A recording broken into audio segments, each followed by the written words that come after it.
We're going to continue on in our look at Ephesians chapter 5, verse 18, talking about being filled with the Spirit. Let me read the verse to you again. And do not get drunk with wine, for that is debauchery, but be filled with the Spirit. In the previous post, we looked at this key verse regarding being filled with the Spirit. And in it, we saw two commands that presented a contrast for the believer. One was in the negative, do not get drunk with wine. The contrast to this verse, this part was, but be filled with the Spirit. That's the alternative. We concluded that the believer must not allow the things of the world to influence or be the influencer of one's life.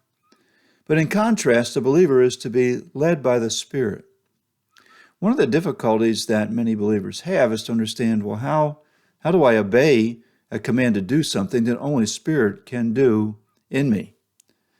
In other words, what are believers to do in order to obey the command to have the Holy Spirit fill them? Now let me give you the short answer. The only way believers can obey such a command is to put themselves in a condition by which the Holy Spirit will fill them. Let me give you this example. During the time of the recent COVID epidemic, there was a great push for people to be vaccinated. Mind you, I'm not getting into the debate about the use of vaccines and their effectiveness. However, the process of getting vaccinated illustrates the point that I'm making. When people were vaccinated, they did not grab a syringe and vaccine, roll up their sleeve, and inject themselves.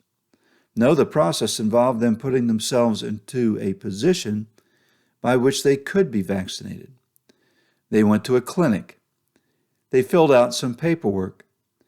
They then went to the nurse's station, rolled up their sleeve, and allowed the nurse to inject the vaccine into their arm.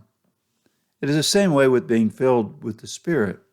The believer obeys this command by being in a condition by which the Spirit will do this work.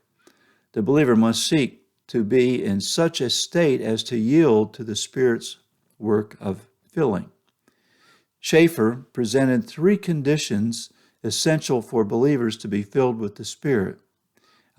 We see that in his systematic theology.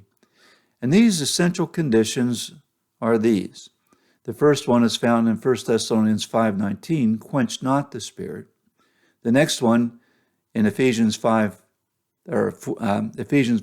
chapter 4, verse 30, grieve not the Holy Spirit. And then in Galatians 5:16, walk by the Spirit. In the next three devotions, we're going to look at each one of these essential conditions in the context of the passages in which we read them. The point being that when believers meet these three conditions, they will experience the power and the leading of the Spirit in the path of God's will.